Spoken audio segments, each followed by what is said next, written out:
Contraponto, com Márcio Alvarenga e seus contraponteadores. 10 anos no ar.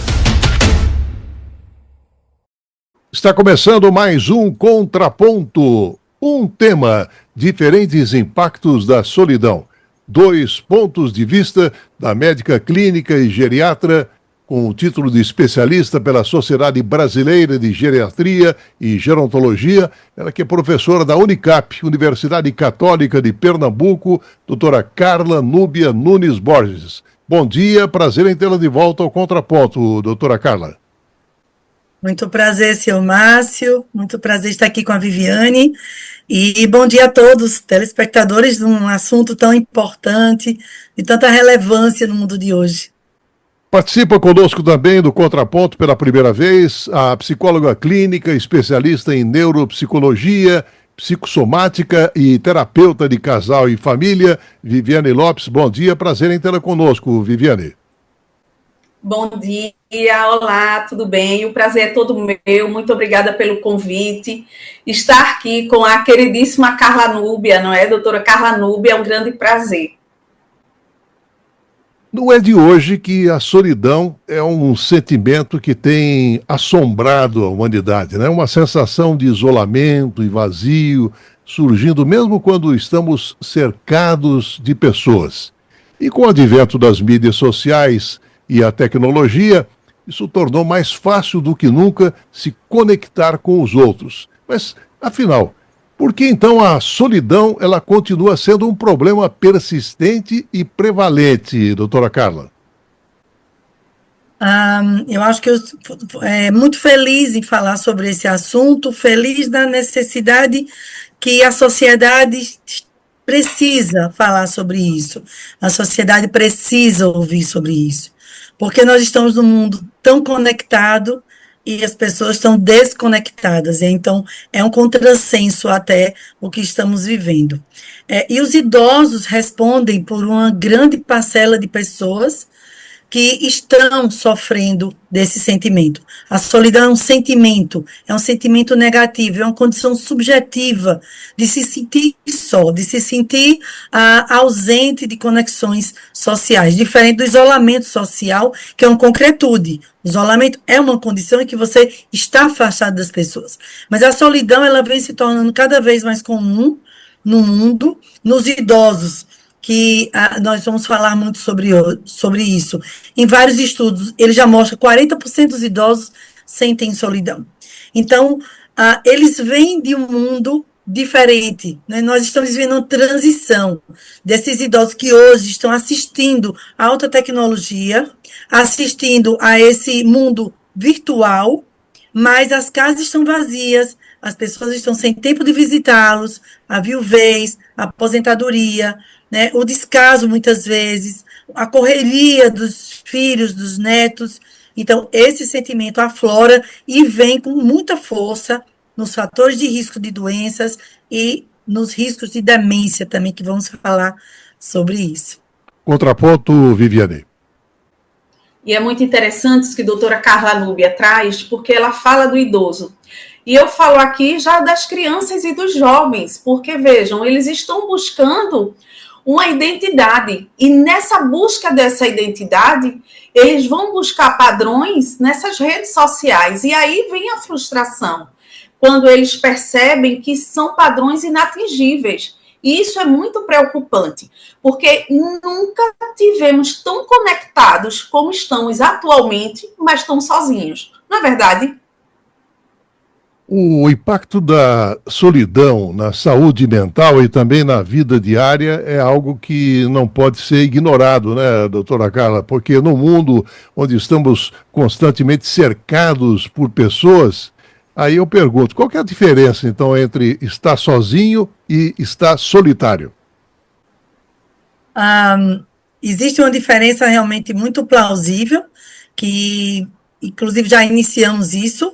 A solidão é um sentimento, é uma condição subjetiva, é uma condição de sentimento negativo, de não pertencimento, de estar só, de estar mesmo com casa cheia, mesmo com muitas pessoas ao redor.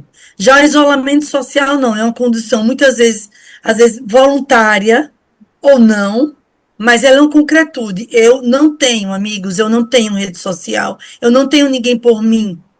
Então, são diferentes a partir do momento que os fatores de risco e as consequências também são diferentes. E como o senhor bem citou, na saúde mental, a solidão traz um aumento do risco de demências, um aumento do risco de depressão, né? Porque a pessoa sozinha, ela também gera um distúrbio neuroendócrino. Nós temos o nosso eixo que nos conduz, o eixo hipotalâmico, hipófise e adrenal, são 3 glândulas fundamentais que geram uma sequência de hormônios que nos trazem o bem-estar, o controle emocional, a regulação de determinados órgãos, e esse eixo fica alterado com a alteração do cortisol. O cortisol é um hormônio também responsável pelo estresse. O estresse leva à piora da saúde global. Você faz menos atividade física, você se conecta menos, você se controla menos, sua pressão pode subir, sua alimentação descompensa seu diabetes, você aumenta de peso, aumentando de peso você faz menos atividade física, isso gera mais inflamação. Então, veja quanta coisa, quanta consequência neuroendócrina, clínica, celular, pode ser gerada a partir do sentimento de solidão. Viviane, você falou de crianças, adolescentes, jovens em geral, né? E nas redes sociais, muitas vezes, interações negativas, incluindo aí o cyberbullying, e que pode impactar de forma significativa a saúde mental. E também aquele medo do julgamento, do assédio online, e que pode levar, inclusive, a pessoa se retirar das mídias sociais e também uma certa prevenção nas interações com a vida real. Esse isolamento acaba desaguando inevitavelmente na solidão. Sim. E é muito perceptível na clínica como esses jovens eles estão cada vez mais adoecendo, né, devido a essas redes sociais. Porque é um período da vida em que o ser humano está muito vulnerável. Então, ali eles se envolvem, eles buscam ali uma identidade, eles buscam ali uma identificação, mas essas identificações, esses grupos que eles buscam, não substituem o contato físico, o olho no olho. Então, percebemos cada vez mais o adoecimento nesses jovens, e é impressionante, né, porque quando recebemos na clínica, eles já estão num nível tão avançado de adoecimento que não conseguem se desligar. Eles se desligam diante de uma dor, de um sofrimento existencial, quando não suportam mais. Né? Então, é importante, eu sempre digo, redes sociais é uma ferramenta, mas precisamos ensinar as nossas crianças e aos nossos jovens a usar com cautela, a saber de fato qual o objetivo e qual a finalidade. Porque, caso contrário, esses jovens, essas crianças, elas se perdem e elas vão buscar exatamente essa identidade que gera esse isolamento social, que gera um adoecimento psíquico, mental, né? Uma dor e um sofrimento profundo existencial. Doutora Carla, podemos então entender que seria possível estar sozinho e contente, aproveitando a solidão e o tempo para uma autorreflexão e até o crescimento pessoal, enquanto que, por outro lado, muitas vezes estar sozinho poderia ser uma experiência angustiante e também debilitante? Existem os dois lados, não é, Mário? Então, essa solidão consciente, essa solidão positiva, é a solitude, né? A solitude que é esse momento de autoconhecimento, de autorreflexão, um momento de criatividade, um momento de você refletir sobre a sua história, sobre quem é você, como você pode se modificar, como você pode ir atrás dos seus sonhos, como você pode ressignificar muita coisa na sua vida. Enquanto a solidão, quando ela é deletéria, ela é negativa, ela gera uma cascata de consequências que uma retroalimenta a outra de uma forma negativa, tanto do ponto de vista clínico, quanto do vista mental, quanto do ponto de vista de saúde mental. Então, é muito importante que essa solidão, quando ela é percebida logo, ela possa ser buscada para virar uma solitude. Porque existe até um significado dizendo que a solidão ela pode ser um gatilho para a sua melhora. Quando a gente sente uma dor, a gente procura um médico para saber por que aquela dor, para melhorar da dor. Então, se eu tenho um sentimento de solidão, eu posso procurar quais são os fatores de risco, qual é o gatilho, procurar uma ajuda para sair dessa solidão e me autoconhecer, e aí eu entrar na minha solitude positiva e sair. Mas se eu não percebo, mas se eu não tenho uma sensibilidade de entender que aquele sentimento negativo pode se perpetuar, ele cronifica e entra nessa cascata negativa da solidão. Então, é muito importante essa transição. Quanto mais cedo, quanto mais perceber, melhor. Por isso que nós precisamos falar sobre isso. Precisamos falar sobre a solidão e a solitude, porque são pontos fundamentais.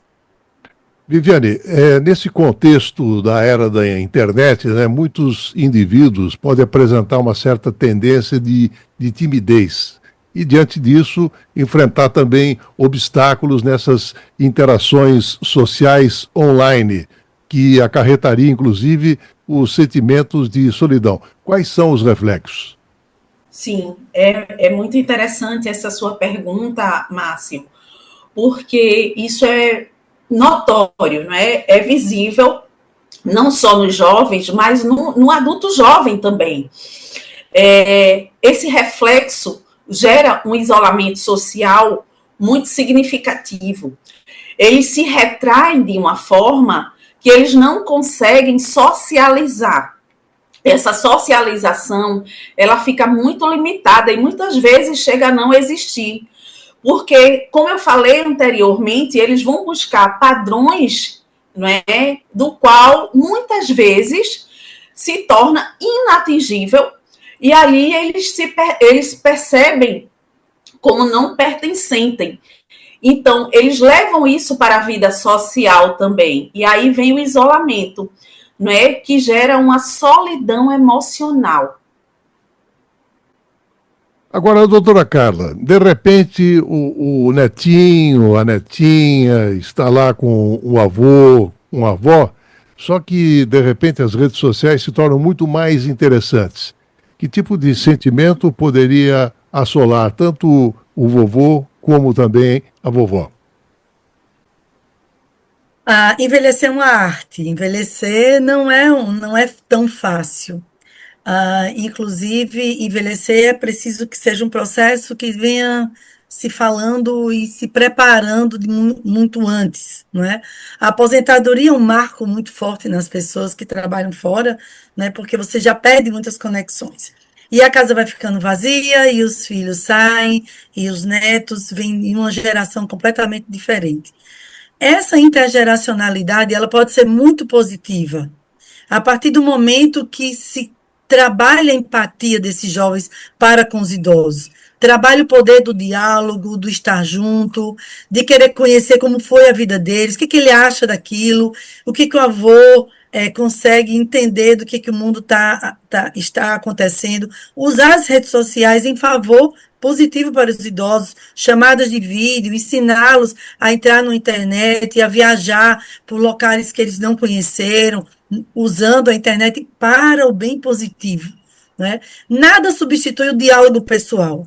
Então, eu sempre, às vezes, nas visitas domiciliares e nas consultas, eu chamo a família junto, e, eu não tenho tempo, eu trabalho o dia todo, eu vou para a faculdade, tá, vamos fazer um mapa aqui de visitas, não é? Que hora você sai da faculdade? Então, toda terça-feira você vai tomar um café com seu avô. Então, vamos chamá-lo para o almoço no final de semana, para onde você vou levá-los. Então, assim, nós temos duas pontas do envelhecimento que eles sofrem toda esse desmame de tudo que eles construíram, na verdade é o trabalho, né? As redes sociais que eles vão perdendo amigos, pai, mãe, tios, e os filhos saem de casa, então é preciso que a família tenha cuidado com isso, tenha empatia com essa dor, porque é uma dor legítima, não é? E que essa intergeracionalidade também seja estimulada a sensibilização para cuidar dessas pessoas idosas e trazê-los para junto, tanto no diálogo pessoal, que isso nunca vai sair de moda, né? Isso é que os idosos gostam, tanto usando as redes sociais, a internet, os jogos, ao seu favor, junto com eles, trazendo ponto positivo. Então, é uma mistura de sentimentos de épocas, mas que elas podem sim trazer positividade para todos, não só para os jovens, para os idosos. Perfeito. Agora, Viviane, eu queria voltar um pouquinho numa questão que você tocou de passagem, né? Porque muitas vezes, muito tempo nas redes sociais, percorrendo inclusive os destaques da vida dos outros, isso poderia até levar os jovens a uma autocomparação e também até brotar sentimentos de inadequação. Isso pode, inclusive, piorar a própria ansiedade social, aprofundando aí esses sentimentos de solidão, porque as pessoas podem sentir que as suas vidas acabam não correspondendo às expectativas, né? Isso.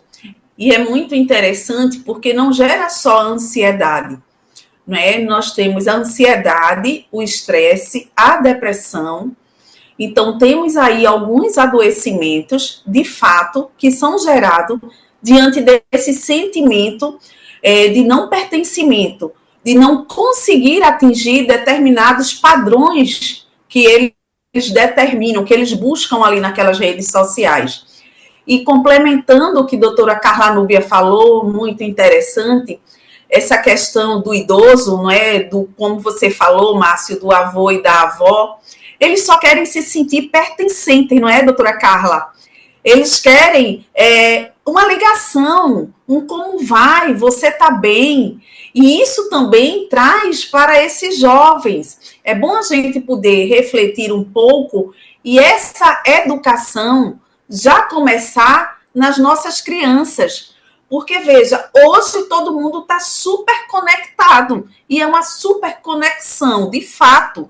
Mas a vida humana, a vida social, o contato físico, as interações relacionais, elas precisam existir. O olho no olho, o abraço, o brincar, o estar junto, uma refeição à mesa, não é? Perguntamos sempre às famílias e aos jovens como são feitas as refeições. E aí a gente pode avaliar isso da criança ao idoso, o quanto é importante. Porque se pensarmos nas nossas gerações, nós tínhamos as tradições, não é? Nossos familiares, nos domingos, visitar nossos avós. Não é verdade? Então, isso foi acabando com o tempo. Hoje, os jovens não saem mais com seus pais porque querem permanecer no computador. Então, é uma relação virtual. Não é? Então, não só temos quadros de ansiedade, Márcio, mas também quadro de muita irritabilidade, isolamento social e depressão. Não é? Depressão é algo assim que chama muito a atenção e que geram outras consequências. Então, isso é visível e quando eles buscam ajuda, já estão num sofrimento assim profundo. Então, nós realizamos recentemente aqui, doutora Carla, um contraponto para discutir justamente ansiedade e depressão nas redes sociais, nos adolescentes, nas crianças. E aí o professor Francisco Rodrigues, do Instituto de Ciências de Matemáticas e Computação da USP de São Carlos, ele fez uma colocação muito interessante que eu quero reproduzir aqui para ouvi-las a respeito. Evidentemente, nós somos da geração da TV e muitas vezes a gente assistia de forma conjunta com os familiares, não só as novelas, os programas preferidos, os filmes, e isso muitas vezes acabava ensejando até a oportunidade de se discutir alguns temas que a gente estava assistindo na televisão. Só que hoje, os olhos estão voltados para um único aparelho, seja do smartphone, seja dos tablets, seja dos laptops, seja dos computadores, e a realidade é completamente diferente, doutora Carla. É verdade, é uma realidade dura, é uma realidade difícil, é uma realidade que tem que, assim, nós estamos nesse mundo, nós estamos vivendo isso. Nós somos uma geração de transição, essa geração que está com 40, 50, 60 anos é a geração de transição, porque a gente consegue ter a empatia e a sensibilidade de assistir a essas situações acontecendo com os idosos que nós estamos convivendo ou cuidando, não é? Esses octogenários, nonagenários, que estão sofrendo este apartheid, esta separação grave dele com as pessoas através da tecnologia, não é? E isso os deixa isolados, e o isolamento, a solidão, como já foi falado, gera muito adoecimento. E os idosos que vêm apresentando as suas doenças crônicas, eles pioram das doenças crônicas. Então, é bem importante saber disso. Não só a solidão pode ser um fator de risco para desenvolver doenças mentais, doenças físicas, mas ele é um fator complicador. A pessoa isolada, a pessoa sozinha, principalmente, não se cuida, não se alimenta, não toma a medicação correta, a adesão é reduzida. E se ele não tem esse apoio, se ele assiste a esses filhos, a esses jovens mais distantes por conta da tecnologia, isso se torna uma possibilidade muito, muito ruim. Idoso, ela está pautada não no ter, é no ser, né? Não é onde ele está, é com quem ele está, né? Não no nível de escolaridade ou no nível de bens materiais, mas no nível de rede social e de bem pessoal que ele se sente a partir das pessoas. Então, eu gostaria muito que todas as pessoas que militam na área do idoso, Viviane também é uma estudiosa e cuida muito de idosos, que a gente ensine a essas crianças, a esses jovens, a ter empatia com o envelhecimento, a respeitar o envelhecimento. Porque é uma dor que a gente assiste na consulta. Hoje em dia, os testes, existe uma escala chamada escala UCLA, que você mapeia a questão da solidão. Hoje em dia, a solidão precisa ser falado nas salas, nos consultórios, os estudantes. Então, por isso que a gente está estudando tanto. E aqui eu represento também a Agência Impacto, da qual eu faço parte, que é a Agente Social, Impacto Social e Saúde Mental, estudando sobre isso, levando esse assunto para dentro de casa. Tem que desligar o celular, tem que fazer conexão. Aqui em casa eu digo, todo mundo desliga o celular, vamos conversar. Já virou um bordão. Então, por mais conexão pessoal e menos conexão digital, vai ser positivo para todos.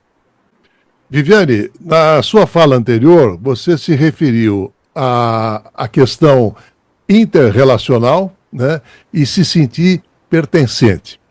Eu queria agora discutir a questão, porque até um tempo atrás, né, um menino, uma menina, um jovem, acabava encontrando o idoso no elevador do prédio, por exemplo, né, e aí o idoso era chamado de tio, e talvez até de avô, né? Agora, hoje, o idoso ele passa a ser invisível para os mais jovens. E, de repente, por exemplo, um idoso saindo do elevador e onde está entrando um adolescente, o idoso corre o risco até de ser atropelado, Viviane. Exatamente. Essa questão bate muito na questão da empatia, não é? Qual o olhar que eu tenho para o idoso? Então, essa condição de se tornar pertencente gera muita angústia no idoso. E na criança e no adolescente, essa educação, ela precisa existir e precisa existir dentro da dinâmica familiar. Porque, veja, Márcio, se eu sou uma criança, eu sou um adolescente, que a minha interação é uma interação que não é social, ela é virtual, qual o meu olhar para o outro? Eu não vou ter um olhar para o outro. Na verdade, eu vou ter até a dificuldade de poder me auto-enxergar, não é verdade? Então, olhar para o outro é uma condição de empatia. Então, essa dinâmica familiar, ela precisa instruir essas crianças e esses jovens para que possa ter um olhar diferenciado para essas pessoas, esses idosos que construíram histórias e têm memórias belíssimas para contar. Então, isso é muito rico. Levar isso para a criança e para o adolescente, isso gera no idoso um comportamento de pertencimento. Ele ali sabe que pode interagir. Ele ali sabe que está podendo contribuir. É muito interessante quando a gente atende uma criança, ou um idoso, ou um jovem que tem uma relação mais próxima com seus avós. Você percebe essa criança e esses adolescentes, esses jovens, muito mais afetuosos, muito mais sensíveis, né? E a chance de um adoecimento psíquico mental, ele é muito reduzido, porque esses avós também entram aí como figuras representativas, não é, que muitas vezes geram impactos positivos e que podem contribuir na saúde mental dessas crianças e desses jovens. Então, é muito importante o trabalho dessa empatia dentro de uma dinâmica familiar, de um olhar para o idoso. Agora, essa angústia da invisibilidade social, doutora Carla, acentua o sentimento de solidão, né? Sim, é um grupo, os idosos, né, ainda é um grupo que sofre muito estigma, sofre muito ageísmo, idadismo, etarismo, né? Muitas vezes eles não são colocados como pessoas protagonistas de uma sociedade política, na questão social, na questão econômica, e eles são. Eles são modificadores de famílias, né? Não só pela inteligência, pela bagagem de vida que eles têm, mas são pessoas que querem viver, que consomem, que estão viajando, que estão nos supermercados, que estão nos restaurantes, e muitas vezes eles são invisíveis a outras situações. As conferências municipais de saúde trazem isso. Então, existem as conferências municipais que levantam exatamente os problemas, as temáticas, as necessidades dos idosos, que levam para as conferências estaduais, que, consequentemente, levam até a Conferência Federal de Saúde. E é muito interessante a gente assistir que vários problemas de outrora se repetem até hoje, né? Então, nós avançamos muito, mas muito ainda a ganhar, por conta dessa invisibilidade que o senhor bem trouxe, porque eles podem, sim, modificar determinados locais, eles podem, sim, atuar como figuras positivas, protagonistas de uma empresa, de um local, de um evento, e com isso nós precisamos abrir esses olhos. O Estatuto do Idoso, aí 2003, né, foi um grande documento que mudou muito o paradigma de muitos temas, em todas as áreas em relação ao idoso. Então, ele é o nosso documento que traz essa mudança, mas para colocar em prática, é preciso que a sociedade se sensibilize, a sociedade como um todo, né, os gestores, né, as pessoas da área da saúde, da área política, da área social, porque os idosos estão fazendo história, e nós estamos assistindo isso. Viviane, a solidão não é apenas um problema dos idosos, porque, na verdade, muitos adultos aí de meia idade acabam fazendo malabarismos com o trabalho, com o cuidado e isolamento e, consequentemente, acabam arrastados pela solidão também, né? Sim, porque, veja, a solidão é um sentimento de vazio, né? De isolamento.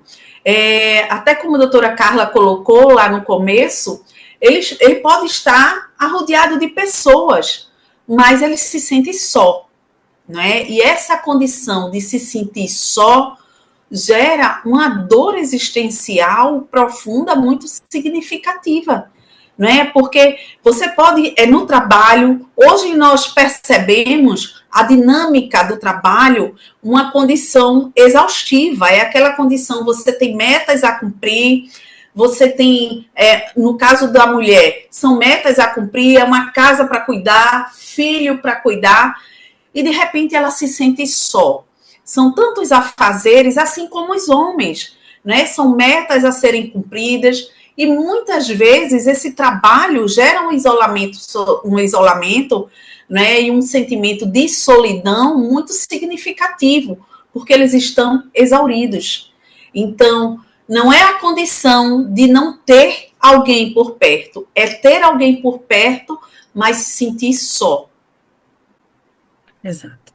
E a solidão também, doutora Carla, pode ter reflexos na saúde mental, como a depressão, a ansiedade, e por outro lado também, muitas vezes, o risco de abuso, não só do álcool, substâncias psicotrópicas e até o suicídio, né?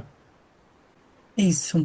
4 pontos importantes nessa questão de saúde mental a partir da solidão, que é exatamente a depressão, a ideação suicida, né? A déficit cognitivo e demências. Então, quanto mais isolado a pessoa, mais ele tem alterações bioquímicas celulares. Aquele eixo que eu citei anteriormente, aquele eixo hormonal hipotalâmico, hipófise adrenal, gera liberação de hormônios. Esse processo inflamatório crônico gerado através da solidão, eles ativam também células cerebrais da microglia, e isso gera mais inflamação cerebral, isso gerando também formação de placas amiloides, que é o substrato fisiopatológico da doença de Alzheimer, inclusive. Então, pessoas em solidão, elas têm 41% riscos de desenvolver demência e desenvolver déficit cognitivo. E a solidão também gera esse sentimento negativo, desorganização de neurotransmissores e mais depressão. E a pessoa deprimida não se cuida, não adere, larga seu tratamento, não faz a sua prevenção, aumenta de peso, menos atividade, menos músculo, menos força, menos energia, mais apatia, mais anergia, mais anedonia, falta de vontade de fazer as coisas. Isso é um ciclo vicioso negativo. Então, inclusive tem estudos mostrando que ter solidão tem um significado tão forte quanto ter a poé positiva para desencadear a doença de Alzheimer. Déficits sensoriais, inclusive déficit auditivo, podem ser gerados a partir da solidão. E o déficit auditivo é o segundo fator de risco mais comum para desenvolver demência. Então, nós estamos num terreno minado que é a solidão, que gera muitas coisas. E cabe a nós, com conhecimento, perceber pessoas em solidão, nos auto-perceber e fazer daquilo a nossa dor e tentar fugir dessa dor. Procurar o fator de risco e tentar fugir dessa dor. E aí nós temos um mundo de possibilidades que a gente pode ajudar essas pessoas. Terapia traz para você quem é você. Por que você está assim? A terapia é um ponto de partida absolutamente importante. Se ele não for o ponto de partida, mas lá na frente precisa ter a terapia junto, porque ela é uma modificadora de vidas. Não é? Então, e aí um mundo de possibilidade para a gente transformar essa solidão nessa solitude, ou tratar essa solidão e sair dessa situação tão negativa para a saúde global, mental e física. Viviane, embora as mídias sociais, né, possam criar aí conexões, essas interações online muitas vezes podem não ter profundidade, né? E aí confiar demais em amizades virtuais pode deixar as pessoas se sentindo desconectadas daqueles relacionamentos do mundo real, e isso deságua exatamente na solidão, né? Sim, porque são relacionamentos vazios, não é? Num momento de dor e sofrimento, você não vai buscar o virtual, mesmo que você queira, mas ninguém vai estar ali como se estivesse alguém de forma física. Então, esse sentimento de isolamento e de solidão, ele tende a crescer.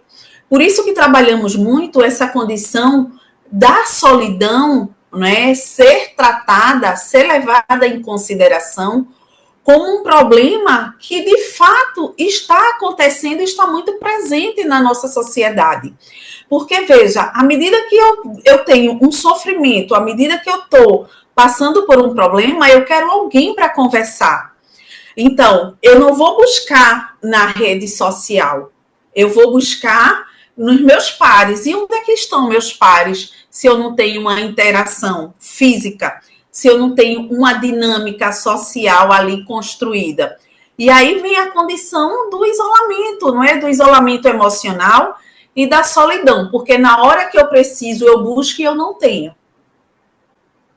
Doutora Carla, aprofundando um pouquinho essa questão, a senhora falou exatamente das formas de combater a solidão, e uma delas seria exatamente se envolver mais em atividades sociais, seja aí ingressando num clube, num grupo, no qual a pessoa possa ter interesse, de repente ser voluntário, participar de eventos sociais e fazer um esforço exatamente para se conectar com os outros, acaba sendo aí uma experiência de mudança de vida e que pode até levar a um sentimento de pertencimento e propósito. Mas aí eu pergunto, qual que é o peso que o mundo virtual exerce para inibir as pessoas de tomar uma iniciativa de encontro a essas alternativas? A depender de como essa informação chegue, como esse idoso interprete essa informação. Porque a enxurrada de informações que nós recebemos da internet, no nosso celular, nos traz ideias de um mundo ideal, de um mundo perfeito, de felicidade contínua, de corpos que o meu já não representa mais, de uma vida que, poxa, eu não construí essa vida, eu não tenho mais tempo de construir essa vida. Isso gera uma angústia, isso gera um sentimento de impotência, de inatividade gigante. Mas, além do mais, trazer informações de que tudo pode ser, de que tudo pode acontecer, de que uma ilusão fora um pouco da realidade. Envelhecer não é fácil, a gente não pode ser utópico. Envelhecer traz consigo toda a sua história de vida, e cada pessoa tem a sua história. Essa dor precisa ser respeitada. Essa pessoa precisa ser respeitada. Por isso que o autoconhecimento é tão importante quando você percebe ou é percebido pela solidão. Quem é essa pessoa? Por que está em solidão? Quais são os fatores de risco e por onde ela vai sair? A solidão, para mim, pode ser de um fator para o senhor outro, para a Viviane outro, e as estratégias nossas serão diferenciadas. Então, a partir do momento que você pega uma receita pronta na internet, isso pode não funcionar para você. Então, você pode adquirir essa informação bem direcionada, com locais direcionados. Se a sua solidão é engajamento, vamos tentar um engajamento pessoal, e a internet pode vir a galope, melhorando o seu engajamento construído pessoalmente. E aí aquele grupo daquelas pessoas vai dar continuidade. Você fazer um trabalho voluntário. Quando você conhece a dor do outro, a sua diminui. Trabalho voluntário, eu acho que uma das questões mais importantes é você sair de casa para dar um pouco do seu tempo para outra pessoa. E dali você cria um grupo virtual. Aí sim, esse grupo virtual vai reverberar de forma positiva. Ou seja, como todas as informações que a gente recebe na vida, depende de como a gente recebe, como a gente trabalha essas informações para o nosso bem positivo, né? Não sei se eu respondi assim. A propósito de trabalho voluntário, Viviane, um estudo com 10 mil voluntários do Reino Unido, cerca de 2/3 concordaram que o seu voluntariado ajudou a se sentir menos isolados, e particularmente aqueles com idade entre 18 e 34 anos. E a realidade sobre o trabalho voluntário ainda encontra muita resistência no Brasil. E quais seriam, na sua percepção, os fatores determinantes para essa realidade? É muito interessante isso, porque é algo que precisa, de fato, ser muito estimulado na nossa sociedade, né? O trabalho voluntário, ele é muito significativo, ele é muito gratificante, não só para quem recebe, mas também para quem exerce. Então, precisamos trabalhar, de fato, essa condição de doar-se um pouco ao outro, é fazer bem a si próprio. né? E nós temos aí como base o pertencimento, a valorização, o reconhecimento. Eu acho que são eixos, né, que a gente deve considerar como uma condição de princípios para a gente poder trabalhar nesses jovens essa condição do voluntariado. Então, é doar-se ao outro, você doando ao outro, você também está recebendo, né? Que hoje é muito difícil essa troca. E como estamos aqui discutindo exatamente essa solidão e essa solidão emocional diante das redes sociais, esse voluntariado aí, você fazer o trabalho voluntário, isso é muito gratificante, isso gera uma condição de proximidade, de você estar próximo do outro, de você se sentir pertencente e o outro também pertencer a você. Há uma troca de afeto, há uma troca de contato, e principalmente entre as relações, né, que é o que falta hoje. Esse toque, esse olho no olho, essa escuta ativa. Então, eu acho que é algo que a gente precisa trabalhar. É um trabalho de formiguinha, mas eu acredito, né, que isso, sim, é muito positivo e que deve ser valorizado na nossa sociedade. Doutora Carla, uma pesquisa feita pela Associação Americana de Psiquiatria em 2024 descobriu que 30% dos americanos com idade entre 18 e 34 anos disseram que estavam sozinhos pelo menos várias vezes por semana. E a pesquisa nacional da Universidade de Michigan de 2023 sobre envelhecimento saudável descobriu que 37% dos adultos americanos, com idade entre 50 e 80 anos, relataram falta de companhia no ano anterior. Aí eu pergunto se esses números são muito diferentes quando falamos sobre o Brasil.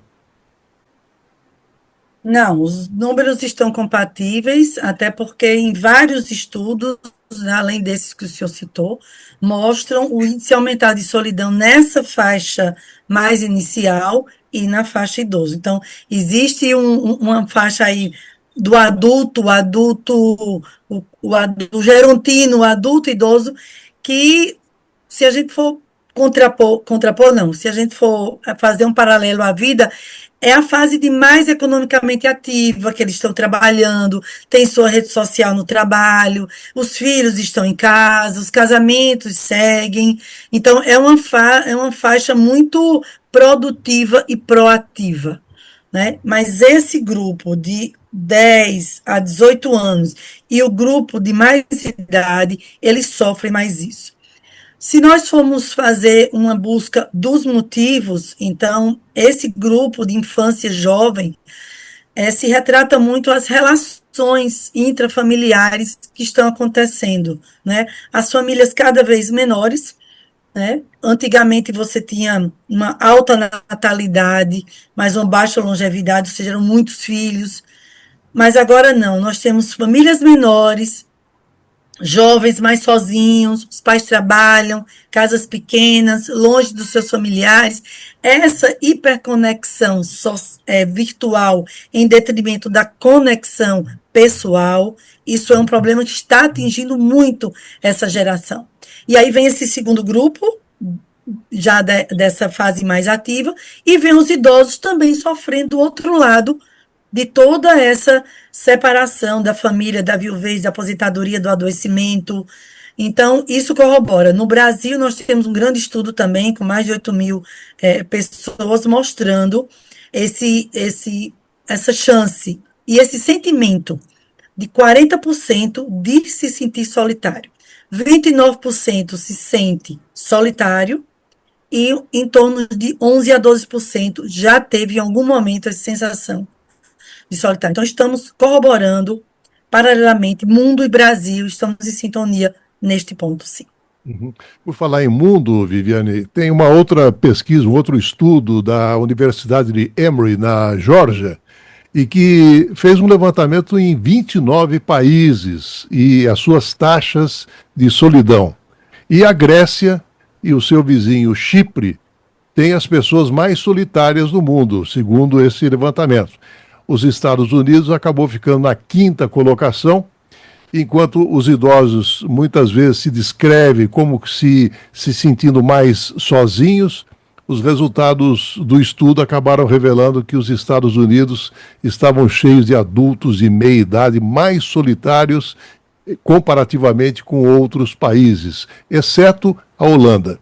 E aí o Brasil acabou não entrando nessa lista pesquisada, e aí eu pergunto que lugar a gente poderia estar ocupando hoje, Viviane? Bom, essa condição da solidão, né, eu acho que também bate muito numa condição cultural.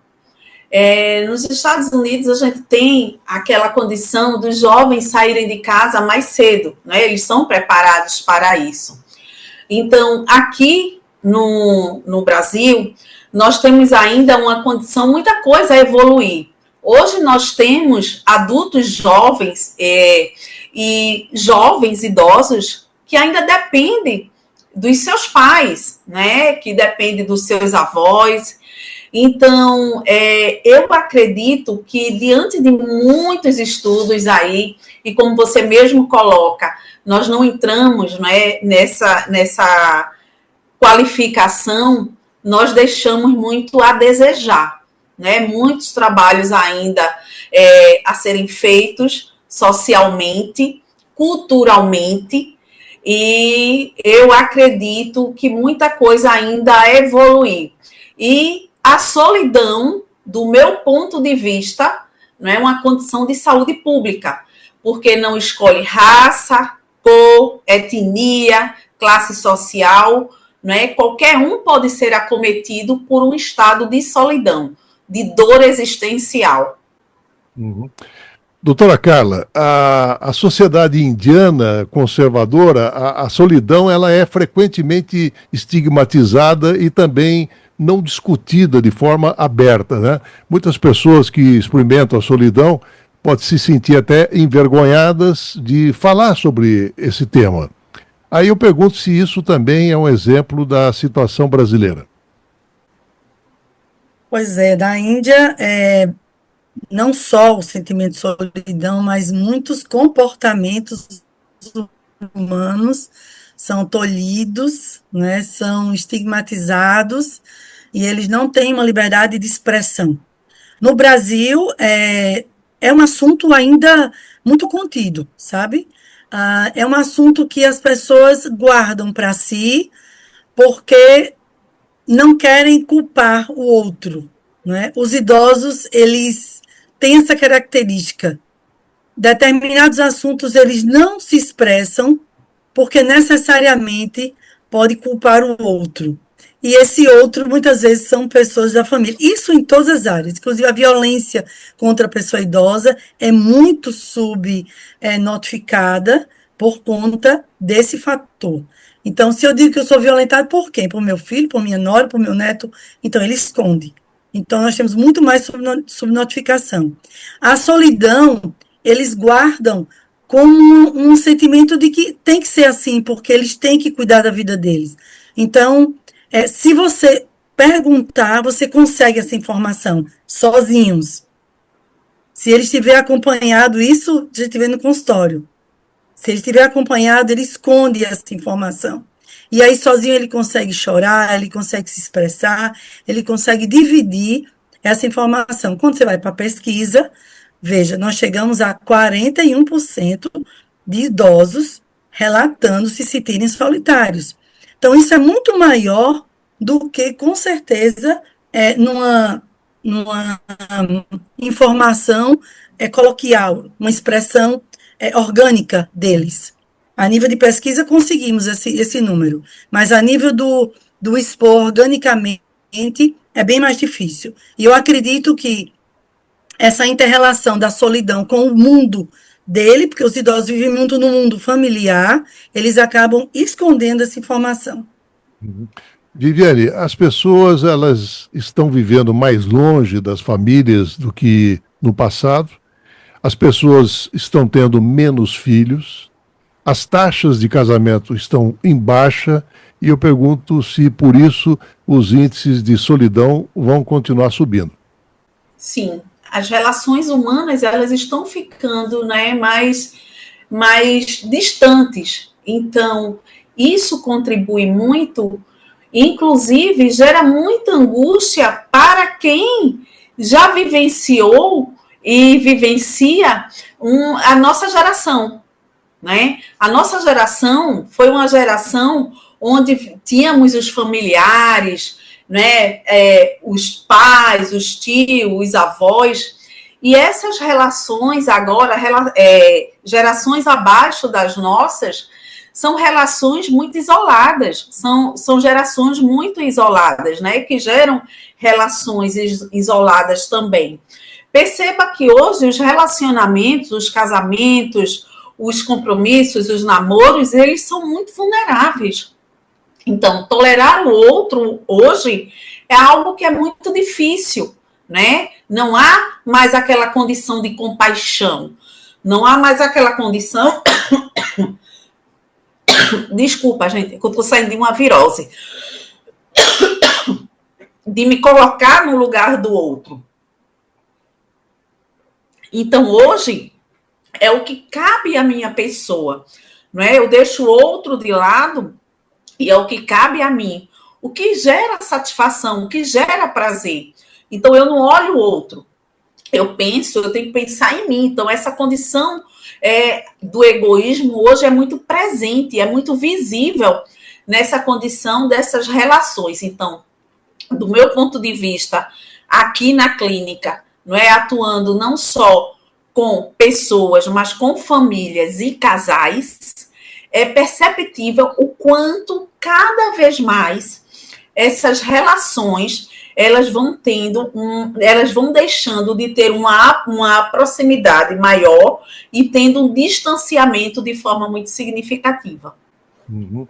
Agora, doutora Carla, mas também a gente tem que reconhecer que vencer a solidão não é apenas sobre formar conexões, né?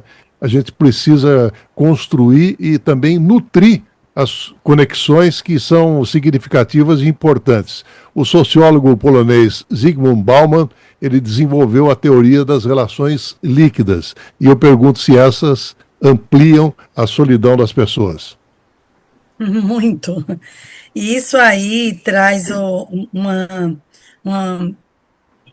ideia não, a verdade que o impacto social na saúde da pessoa, ela é tão forte que ela é uma grande síndrome geriátrica, não sei se você já ouviu falar. Existem as grandes síndromes geriátricas, os gigantes da geriatria, e um dos Is é a insuficiência familiar. E essa insuficiência familiar, leia-se de uma forma mais ampla, essa falta de conexões que não foram construídas ao longo da vida. Então, como o começo da fala, deve ser muito difícil sair da solidão na terceira idade devido a exatamente essas conexões fluidas, essas conexões sem consistências que não foram construídas. Porque o que o idoso traz consigo na sua vida, na terceira idade, com 80, 90 anos, ele já perdeu muito daquelas conexões fortes, daquelas conexões que foram construídas ao longo da vida. E ele vai ter o quê? As novas conexões. E se vem essa geração sem esse patamar do que é uma socialização, do que é uma empatia, do que é esse idoso fica solto, porque ele não tem mais o que ele construiu ao longo da vida. O que ele traz é ali. Então, como ele vai construir? E aí nós temos uma outra fala, que é quem é esse idoso, como é que ele está, por que ele está assim, qual é a condição de vida que ele vive, qual é o meio que ele vive, como é que a gente pode melhorar essa inter-relação dele com as pessoas que estão ao lado, como é que ele pode fazer novas relações. Se é uma pessoa cadeirante, se é uma pessoa que não tem como sair de casa, mas se é um idoso robusto, então são vieses que precisam todos ser conhecidos para poder esse leque de condições positivas para a pessoa sair da solidão tem que se encaixar diretamente em quem é essa pessoa. Então, realmente é um tratamento. É um tratamento que não é para todos e de forma igual. Precisa entender quem é essa pessoa. As relações dele sólidas vão ficando e vão ficando as relações familiares. E as novas, como construí-las, aonde ir, como ir, e aí vai depender desses vários fatores. Quem ele é, como ele é, onde está, a condição clínica, porque isso vai trazendo positividade. Mas não tem como você estabelecer, olha, o senhor vai fazer isso, não tem como. Você tem que conhecer um pouco mais essa pessoa. Viviane. E ele auto se conhecer, daí a solitude, né? Uhum. Agora, Viviane, a arte ela cria exatamente um espaço para a gente confrontar e também refletir sobre as nossas próprias experiências de solidão, né? E, de repente, nos proporciona também uma sensação de conforto e compreensão. E aí eu pergunto, o que as manifestações artísticas podem contribuir para atenuar o clima de solidão? É muito interessante porque a criança, eu vou falar agora das gerações, né? Dentro dessa condição artística. A criança, ela expressa muito suas necessidades através dos desenhos, do brincar, do lúdico, então isso é fundamental.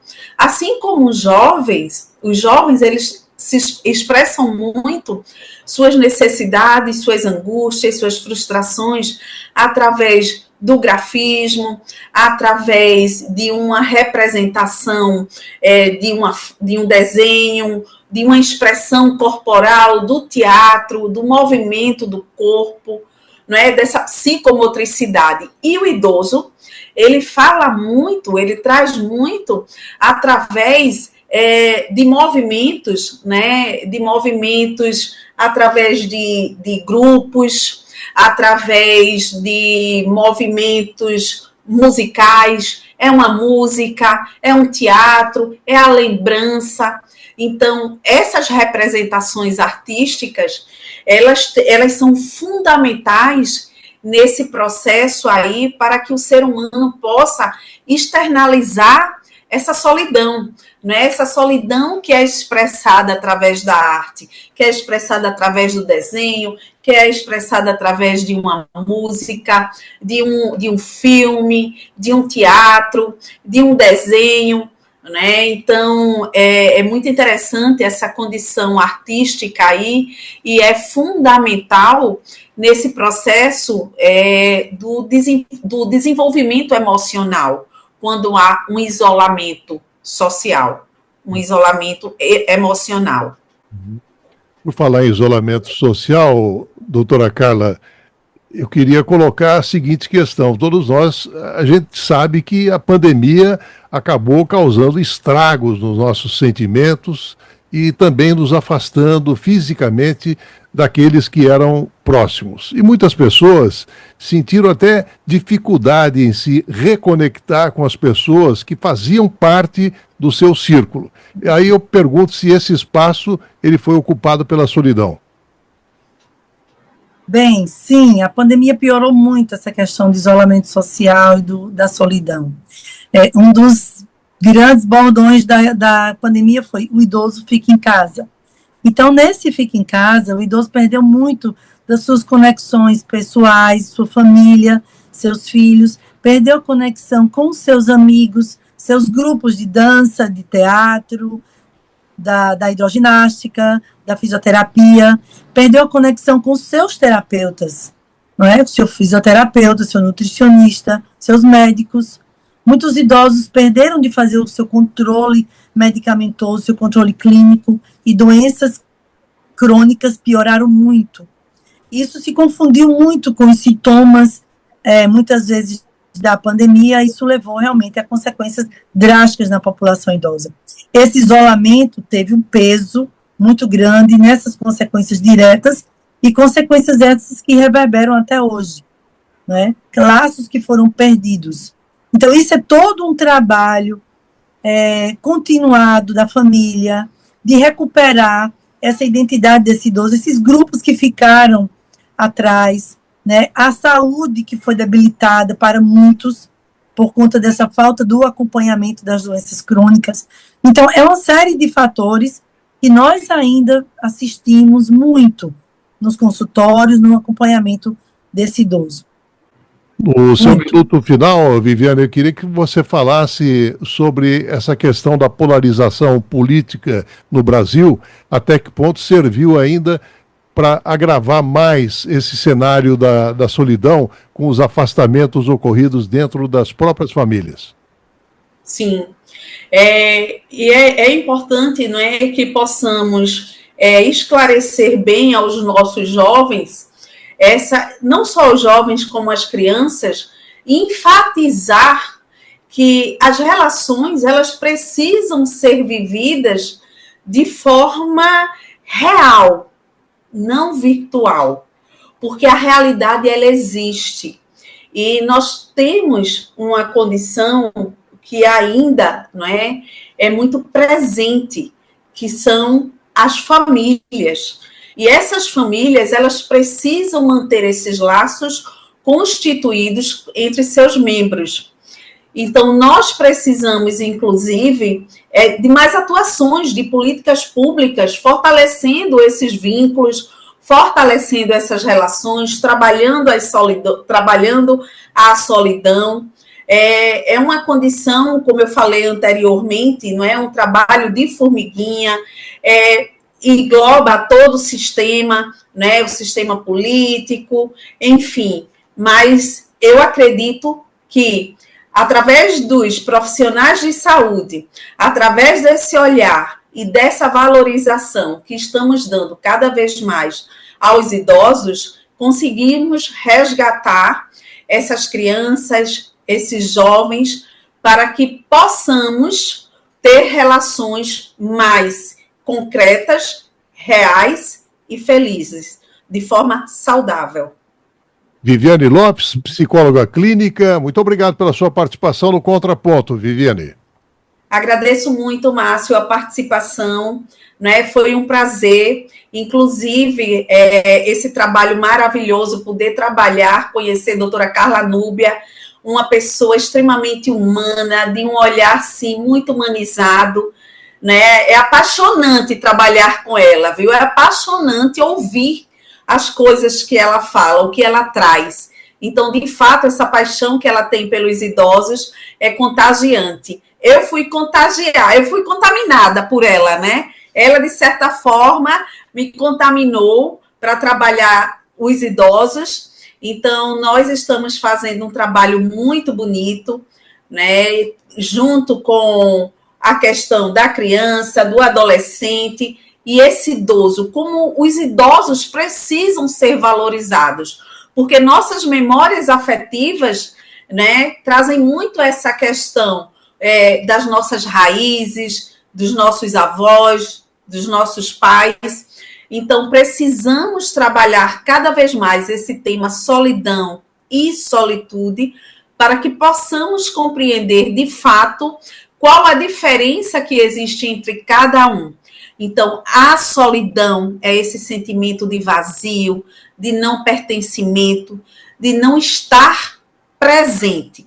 E a solitude é uma condição de bem-estar, de prazer e que gera autoestima. Então, precisamos trabalhar mais esses pontos para que possamos ter na sociedade pessoas, né, que possam caminhar de mãos dadas uns aos outros. Doutora Carla Núbia Nunes Borges, médica clínica e geriatra, muito obrigado pela sua participação no Contraponto, doutora. Muito obrigado, senhor Mário. Para mim é um prazer estar aqui novamente com o senhor. Um prazer falar sobre esse assunto. Um prazer estar com Viviane. Viviane é modificadora de vidas, viu? Pode escrever. E, assim, me preocupa muito, e eu acho que nós estamos num momento do mundo, estamos vivendo isso de uma forma muito peculiar. Nós somos a geração de transição. Nós somos a geração que cuida dos pais e cuida dos filhos. Nós somos a geração que está assistindo tudo isso.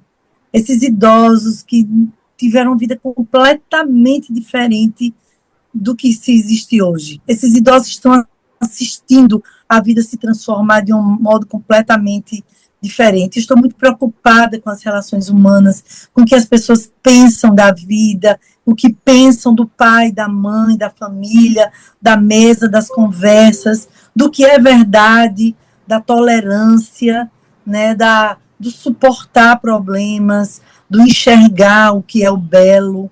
Então, as pessoas estão de cabeça baixa, conectadas com jogos, com coisas, com vidas que não existem. Então, nós temos uma responsabilidade muito grande, enquanto pessoas civis, de enxergar os idosos, de enxergar os nossos pares, nossas pessoas vizinhas, enquanto profissionais da área de saúde, de perceber para além do comprimido, para além da doença, para além do diagnóstico. Muito obrigado ao Benício Batista na edição, José Luiz Caetano, painel eletrônico. Estaremos de volta na segunda-feira a partir das 11 horas. Tenham todos um excelente final de semana. Até lá.